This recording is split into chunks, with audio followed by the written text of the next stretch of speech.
Hello students, कैसे हैं आप लोग। उम्मीद करता हूँ कि आप लोग अच्छे से होंगे।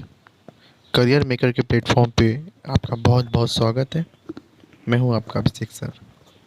स्टूडेंट, जैसा कि हम लोगों ने पिछले क्लास में गैसीय अवस्था को के बारे में जाना था, आज हम लोग उससे आगे का क्लास स्टार्ट करते हैं।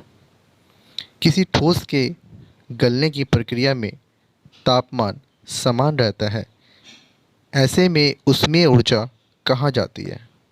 जैसा कि स्टूडेंट हम लोगों ने कल के क्लास में जाना था कि ठोस द्रव्य में जब बदलता है तो इस प्रक्रिया को गलनांक कहते हैं या संगलन कहते हैं। तो यही इसमें कहा जा रहा है कि जब ठोस गलता है, मतलब द्रव में बदलने की जब क्रिया होती है, तब भी जो है तापमान समान रहता है। तो उस समय जो ऊष्मीय ऊर्जा उसे दी जा रही होती है, आखिर वह कहाँ चला जाता है। तो चलिए आगे जानेंगे इसके बारे में। गलने के प्रयोग की प्रक्रिया के दौरान आपने ध्यान दिया होगा कि गलनांक पर पहुंचने के बाद जब तक संपूर्ण बर्फ पिघल नहीं जाती, तापमान नहीं बदलता है। हम लोग स्टूडेंट कल की क्लास में जान गए थे कि जब ठोस को द्रव अवस्था में परिवर्तित किया जाता है, तब हमें ऊष्मा ऊष्मा की आवश्यकता होती है किसी भी पदार्थ को की अवस्था में परिवर्तन करने के लिए। तो यहाँ पे गलनांक का मतलब हम लोगों ने कल की क्लास में जाना था। जब ठोस द्रव अवस्था में परिवर्तित होता है तो ठोस का द्रव अवस्था में परिवर्तन करने की प्रक्रिया को ही गलनांक कहते हैं, या फिर इसी का दूसरा नाम संगलन था। तो जब ठोस अवस्था द्रव अवस्था में परिवर्तित होता है, तो जब तक संपूर्ण बर्फ पिघल नहीं जाता है तब तक तापमान नहीं बदलता है। बीकर को ऊष्मा प्रदान करने के बावजूद भी ऐसा ही होता है। जब हम बीकर में ऊष्मा प्रदान कर रहे होते हैं, तब भी वह तापमान वैसा ही रहता है जब तक कि संपूर्ण बर्फ पिघल ना जाए। कणों के पारस्परिक आकर्षण बल को वशीभूत करके पदार्थ की अवस्था को बदलने में इस ऊष्मा का उपयोग होता है। स्टूडेंट, जैसा कि हम जानते हैं कि पदार्थ जो के कण होते हैं, वह विभिन्न अवस्थाओं में भिन्न भिन्न प्रकार के होते हैं। जैसे कि ठोस अवस्था में वह एक दूसरे से काफ़ी सटे होते हैं, द्रव में एक दूसरे से दूर होते हैं, और जबकि गैस में कण जो होते हैं वह एक दूसरे से काफ़ी दूरी बनाए हुए होते हैं। तो यही कहा जा रहा है कि कणों के पारस्परिक आकर्षण बल को वशीभूत करके, मतलब उनके बीच में जो दो कण जो होते हैं आपस में जो जुड़े रहते हैं, आपस में जो उनमें रिक्त स्थान कम पाई जाती है ठोस के कणों में, तो उसके वशीभूत करके, मतलब कि उसको आकर्षण बल को तोड़ करके, तो पदार्थ की जब अवस्था बदलती है, ठोस से द्रव अवस्था बदलती है, इसके लिए हमें ऊष्मा का उपयोग करना पड़ता है। ठीक है। चूँकि तापमान में बिना किसी तरह की वृद्धि दर्शाए इस ऊष्मीय ऊर्जा को बर्फ में अवशोषित कर लेती है, यह माना जाता है कि यह बीकर में ली गई सामग्री में छुपी रहती है, जिसे गुप्त ऊष्मा कहते हैं। तापमान स्टूडेंट्स जो नहीं बदलता है, आखिर उसका कारण क्या है, वह इस लाइन में क्लियर हो गया होगा। क्योंकि जो तापमान है वह वृद्धि दर्शा नहीं रहा है, वृद्धि हो नहीं रहा है। हमने बीकर में ऊष्मा दिया, लेकिन वह तापमान तब तक एक जैसा रहता है जब तक कि पूरा बर्फ पिघल करके वह द्रव अवस्था में नहीं आ जाता है। आखिर वह ऊष्मा का ऊर्जा जा कहाँ रहा है? तो दरअसल वह जो ऊर्जा है वह बीकर में छुपा रहता है। ये क्या होता है स्टूडेंट? ऊष्मा का स्थानांतरण होता है। जैसे कि इसको एक उदाहरण के द्वारा समझेंगे। हम लोगों ने चाय पिया है, ठीक है। तो चाय जब हम लोग देखते हैं तो चाय क्या होती है? गर्म चाय जब आप कप में लाते हैं प्लेट में रख करके, तो क्या देखते हैं स्टूडेंट? चाय गर्म होती है। और जब चाय के जो संपर्क में कप होता है, जब आप उसको टच करते हैं तो वो भी गर्म लगता है। हमने तो चाय को गर्म किया था। आखिर गर्म चाय जब हमने कप में डाला तो कप कैसे गर्म हो गया? फिर जब हम उसके प्लेट को छूते हैं तो वो भी गर्म लगता है। आखिर वह गर्म कैसे हुआ? इसे कहते हैं ऊष्मा का स्थानांतरण होना। चाय में जो ऊष्मा थी जिसकी वजह से चाय गर्म था, वह ऊष्मा उस कप में गया, फिर वह कप से वह ऊष्मा का स्थानांतरण उस प्लेट में हुआ, जिसके बाद छूने के बाद हमें वह गर्म महसूस हुआ। तो ये जो ऊष्मा है वहाँ पे, ये ऊष्मा हमें दिखाई पड़ती है स्टूडेंट्स? नहीं दिखाई पड़ती है। इसी को कहते हैं गुप्त ऊष्मा। तो पदार्थ की जब अवस्था, गुप्त ऊष्मा का परिभाषा क्या हो जाएगा? गुप्त ऊष्मा उसे कहेंगे जब कोई पदार्थ अपनी अवस्था को परिवर्तन करने के लिए जिस ऊष्मा की उसे आवश्यकता होती है, तो वही ऊष्मा गुप्त ऊष्मा कहलाती है। ठीक है स्टूडेंट्स? पदार्थ की अवस्था में परिवर्तन के लिए, अवस्था परिवर्तन जैसे ठोस बर्फ द्रव में परिवर्तित हो रहा है, पदार्थ की अवस्था परिवर्तित हो रही है ठोस से द्रव में, तो अवस्था परिवर्तन के लिए जिस ऊष्मा की आवश्यकता होती है, उसी ऊष्मा को, उस पदार्थ का अवस्था परिवर्तन के लिए जितनी ऊष्मा की आवश्यकता होती है, उसी ऊष्मा को उस पदार्थ का गुप्त ऊष्मा कहते हैं। ठीक है स्टूडेंट्स?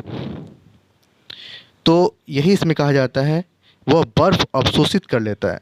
यह माना जाता है कि बीकर में जो ली गई ऊष्मा जो होती है छुपी रहती है, वह बीकर में ऊष्मा छुपी रहती है जो हमें दिखाई नहीं पड़ती है, उसी को कहते हैं गुप्त ऊष्मा। यहाँ गुप्त का अभिप्राय छुपी हुई से है। वायुमंडलीय दाब पर 1 किलोग्राम ठोस को उसके गलनांक पर द्रव्य में बदलने के लिए जितनी ऊष्मीय ऊर्जा की आवश्यकता होती है, उसे संगलन की प्रसुप्त ऊष्मा कहते हैं।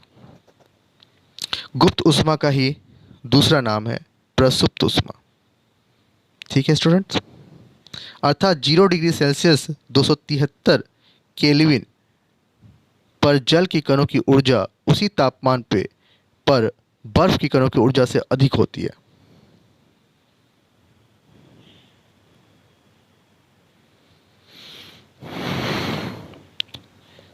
ठीक है स्टूडेंट्स, आगे देखते हैं।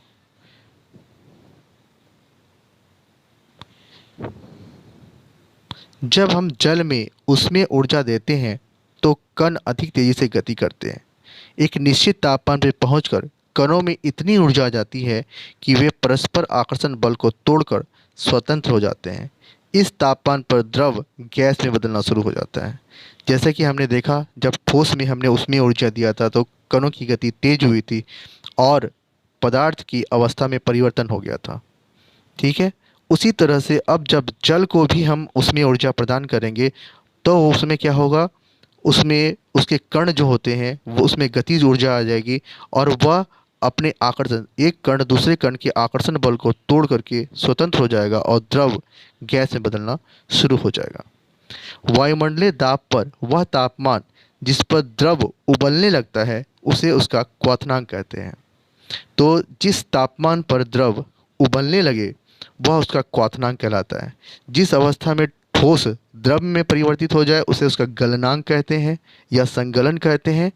और जिस तापमान पर द्रव पदार्थ उबलने लगता है तो उसे उसका क्वथनांक कहते हैं। क्वथनांक समष्टि गुण है। द्रव के सभी कणों को इतनी ऊर्जा मिल जाती है कि वे वाष्प में बदल जाते हैं। जल के लिए यह तापमान 373 केल्विन 100 डिग्री सेल्सियस पे, हम जानते हैं स्टूडेंट्स कि जल जो है उबलता कितने डिग्री सेल्सियस पे है? 100 डिग्री सेल्सियस पर। और बर्फ़ 0 डिग्री सेल्सियस पर जमता था, है ना? तो जब इसे केल्विन में बदलते हैं तो यह होता है 273 केल्विन। और जब जल के तापमान जो कि 0 डिग्री सेल्सियस से केल्विन में बदलते हैं तो 273 केल्विन उसमें जोड़ना पड़ता है। जैसे कि 100 डिग्री सेल्सियस है, इसमें जब हम 273 जोड़ देंगे तो यह सेल्सियस से केल्विन में बदल जाएगा। ठीक है? सेल्सियस से केल्विन में बदलने के लिए 273 जोड़ना पड़ता है और केल्विन से सेल्सियस में बदलेंगे तो उसमें 273 माइनस करना होता है। ठीक है? तो यहाँ पे 0 degree Celsius, sorry 100 degree Celsius है जो जल के तापमान उबलने के लिए आवश्यकता होती है इतने तापमान की। तो 100 डिग्री सेल्सियस पे 273 को जब हम जोड़ेंगे तो 373 केल्विन ये जल का तापमान हो जाएगा जब वह उबलने लगता है। केल्विन में इसका यह मात्रा होगा। क्या आप वाष्पीकरण की गुप्त ऊष्मा को परिभाषित कर सकते हैं? जैसे कि हम लोगों ने यहाँ पे गलनांक की गुप्त ऊष्मा को परिभाषित किया था। वायुमंडलीय दाब पर 1 किलोग्राम ठोस को उसके गलनांक पर द्रव में बदलने के लिए जितनी ऊष्मीय ऊर्जा की आवश्यकता होती है उसे संगलन की प्रसुप्त ऊष्मा या गुप्त ऊष्मा कहते हैं। ठीक इसी तरह से अगर आपको गैस की वाष्पीकरण की यानी कि गैस में परिवर्तित होने की जो गुप्त ऊष्मा को परिभाषित करना हो तो हम लोग इस तरह से कर सकते हैं।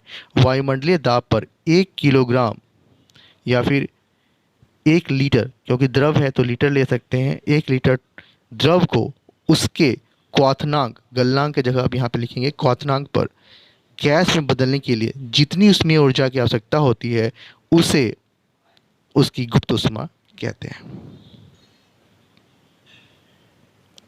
इसे इसी तरह परिभाषित कीजिए जैसे हमने संगलन की प्रसुप्त ऊष्मा को परिभाषित किया है।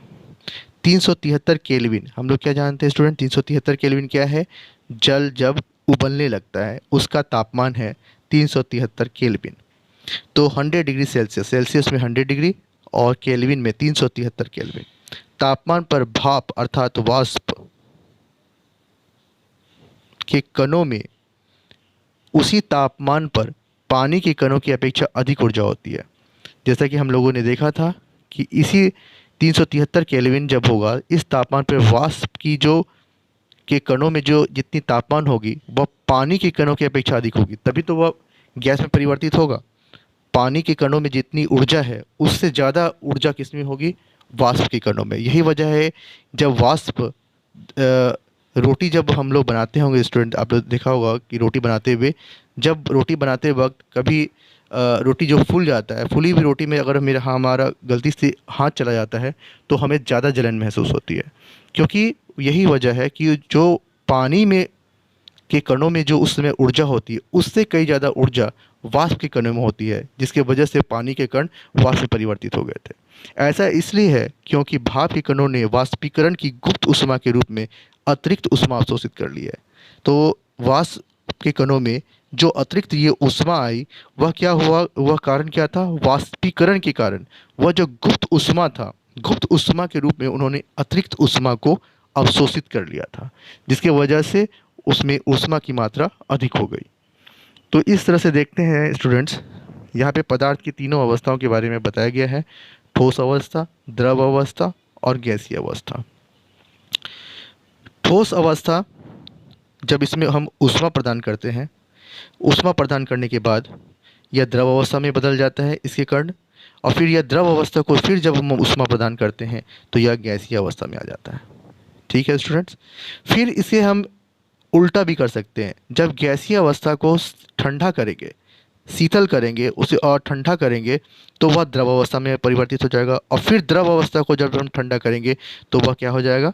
ठोस अवस्था में पुनः आ जाएगा। इस तरह से हम क्या देखते हैं कि पदार्थ के कण तीनों अवस्थाओं से गुजर करके फिर वह तीनों अवस्थाओं से गुजर करके पुनः अपने पूर्व की अवस्था में आ सकता है।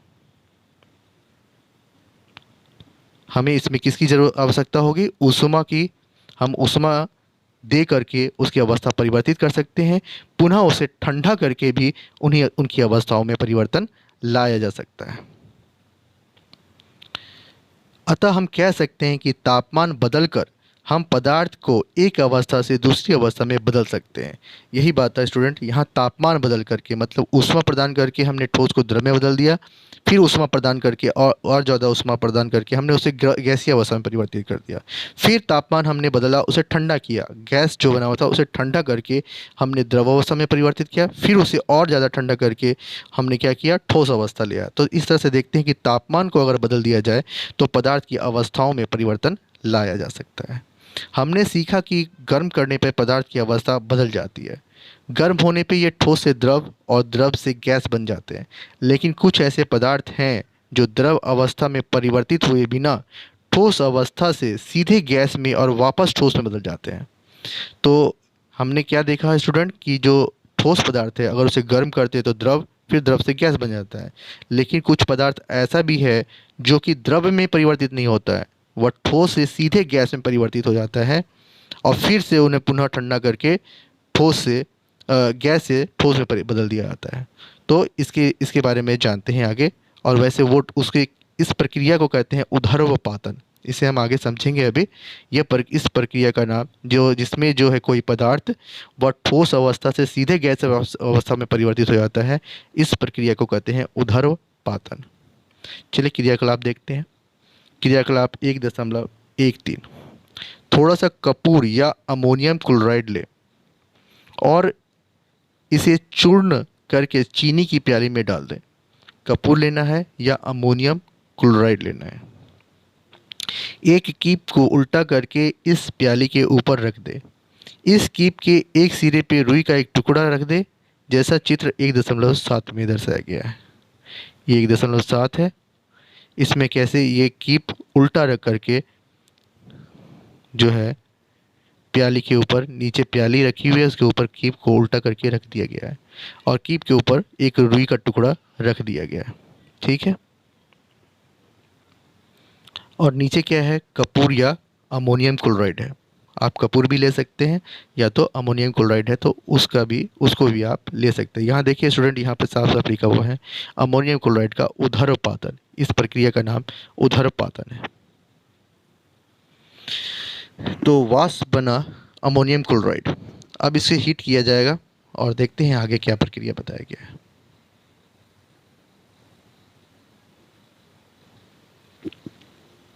अब धीरे धीरे गर्म करें और ध्यान से देखें। उपरोक्त क्रियाकलाप से आप क्या निष्कर्ष निकाल सकते हैं? द्रव अवस्था में परिवर्तित हुए बिना ठोस अवस्था से सीधे गैस और वापस ठोस में बदलने की प्रक्रिया को ऊर्ध्वपातन कहते हैं। यहाँ लिख दिया गया है प्रक्रिया का नाम स्टूडेंट्स। द्रव अवस्था में परिवर्तित कोई भी पदार्थ को जब गर्म किया जाता है तो वह ठोस से द्रव अवस्था में परिवर्तित हुए बिना सीधे गैस में परिवर्तित हो जाता है और फिर वापस गैस को जब ठंडा करते हैं तो वह ठोस में बदल जाता है। तो इसी प्रक्रिया का नाम क्या है? ऊर्ध्वपातन। ठीक है। तो इस प्रक्रिया का क्या नाम है स्टूडेंट्स? ऊर्ध्वपातन।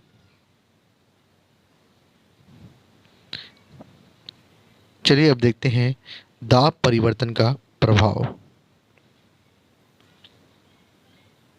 हम जानते हैं कि घटक कणों के बीच की दूरी में अंतर होने के कारण पदार्थों की विभिन्न अवस्थाओं में अंतर होता है। हम लोगों ने इसे देख चुका है कि पदार्थ के जो कण होते हैं वह विभिन्न अवस्थाओं में विभिन्न प्रकार के होते हैं। ठोस में काफ़ी सटे होते हैं, द्रव में उनके बीच में रिक्त स्थान ज़्यादा होता है और गैस में यह काफ़ी ज़्यादा होता है। तो विभिन्न अवस्थाओं में हमने देखा था इनके कणों के बीच की दूरी भी अलग अलग होती है। किसी सिलेंडर में भरी गैस पर दाब लगाने एवं संपीड़न करने पर क्या होगा? क्या इसके कणों के बीच की दूरी कम हो जाएगी? क्या आपको लगता है कि दाब बढ़ाने या घटाने से पदार्थ की अवस्था में परिवर्तन हो सकता है? चलिए देखते हैं स्टूडेंट्स कि यह प्रयोग क्या है। दाब बढ़ाने पे पदार्थ के कणों को समीप लाया जा सकता है। एक इसे क्या लिया गया है? गैस सिलेंडर है, उसमें गैस भरा हुआ है और पिस्टन से उसे दबाया जा रहा है। जब पिस्टन से उसे अत्यधिक दबाव से उसे दबाया गया तो देखिए स्टूडेंट्स, जो पदार्थ के कण हैं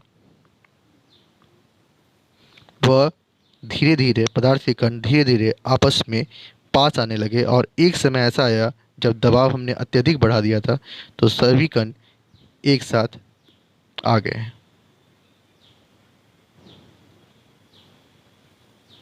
दाब के बढ़ने और तापमान घटने से गैस द्रव में बदल सकती है।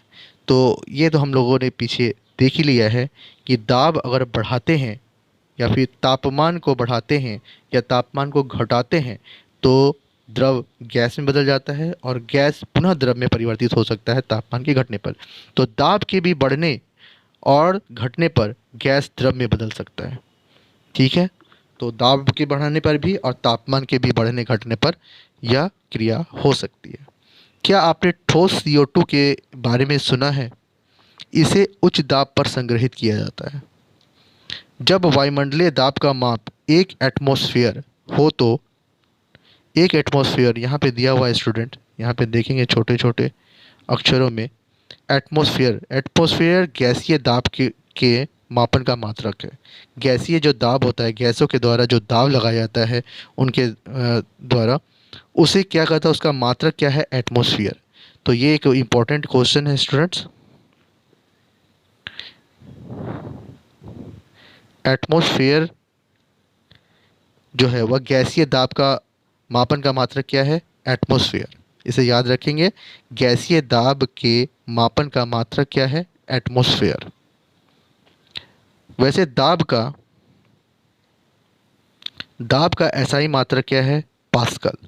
दाब का एसआई मात्रक पास्कल है। गैसीय दाब का मात्रक क्या है, एटमॉस्फेयर। और दाब का मात्रक क्या है, वह है पास्कल।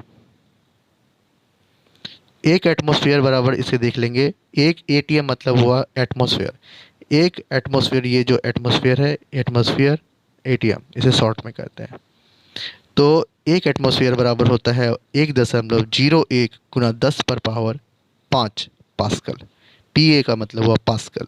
तो एक एटमॉस्फेयर बराबर, इसे याद रखेंगे, एक एटमॉस्फेयर बराबर 1.01 गुना 10 पर पावर 5 पास्कल। वायुमंडल में वायु का दबाव वायुमंडलीय दाब कहलाता है। वायुमंडल में जो वायु का दाब लगता है वह वायुमंडलीय दाब कहलाता है। समुद्र की सतह पर वायुमंडलीय दाब 1 एटमॉस्फेयर होता है और इसे सामान्य दाब कहा जाता है। ठीक है। जब वायुमंडलीय दाब अभी हम लोगों ने समझ लिया था कि जो वायुमंडल में वायु का दाब होता है उसे वायुमंडलीय दाब कहते हैं, का माप 1 एटमॉस्फेयर हो। अगर वायुमंडलीय दाब 1 एटमॉस्फेयर हो, और हम लोगों ने क्या देखा था स्टूडेंट, 1 एटमॉस्फेयर बराबर कितना होता है, 1.01 गुना 10 पर पावर 5 पास्कल। दाब का एसआई मात्रक पास्कल, और गैसीय दाब का मात्रक क्या होता है, एटमॉस्फेयर। इसको याद रखिएगा। तो 1 एटमॉस्फेयर हो तो ठोस CO2 द्रव अवस्था में आए बिना, ये द्रव अवस्था में नहीं आता है ठोस CO2, सीधे गैस में परिवर्तित हो जाता है। यह किस में परिवर्तित हो जाता है, सीधे गैस में परिवर्तित हो जाती है। यही कारण है कि ठोस कार्बन डाइऑक्साइड को शुष्क बर्फ कहा जाता है। तो ठोस CO2 को क्या है, दूसरा नाम क्या है स्टूडेंट, शुष्क बर्फ, ड्राई आइस। ठोस कार्बन डाइऑक्साइड का दूसरा नाम है शुष्क बर्फ। इस तरह से हम कह सकते हैं कि पदार्थ की अवस्थाएं यानी ठोस, द्रव और गैस दाब और तापमान के द्वारा तय होती है। तो यह एक निष्कर्ष निकला कि ये जो पदार्थ की अवस्थाएं होती हैं, ठोस, द्रव और गैस, यह तापमान के द्वारा तय होती है। अगर ठोस है तो उसे पुनः तापमान बढ़ा करके द्रव में बदला जा सकता है। द्रव को अगर तापमान को बढ़ाते हैं तो वह गैस में परिवर्तित हो जाती है। फिर से इसे तापमान को घटा करके पुनः इसे गैस को द्रव और द्रव से ठोस में परिवर्तित किया जा सकता है। इस तरह से हम क्या देखते हैं, जो पदार्थ की अवस्थाएं होती हैं वह दाब और तापमान के द्वारा तय होती है। यहाँ पे दिया गया है 3 अवस्थाओं में पदार्थ का अंतरारूपांतरण कैसे होता है। ठोस का संगलन किस में होता है, द्रव में। फिर द्रव का वाष्पीकरण किस में होता है, गैस में। फिर गैस का उदर्पादन किस में होता है, ठोस में। फिर इसका जब जमना ठोस, फिर इसका रिवर्स करेंगे गैस से, तो गैस का उदर्पादन ठोस में होगा। सॉरी स्टूडेंट, द्रव जो है, द्रव का जैसे वाष्पीकरण हमने गैस में देखा, ठीक है। गैस जो है वह संघनन प्रक्रिया के द्वारा द्रव में बदलेगा। गैस संघनन प्रक्रिया, जैसे इसमें क्या होता है, जब जो बारिश होती है, बादल जो बनता है, वह सेम वैसा ही है। जो बारिश होने की प्रक्रिया भी सेम इसी प्रक्रिया पर है।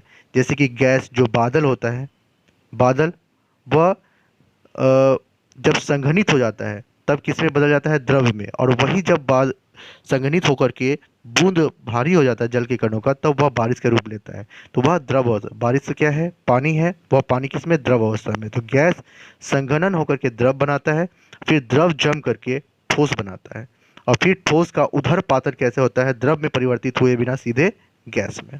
इस तरह से तीनों अवस्थाओं में पदार्थ का अंतरारूपांतरण होता रहता है।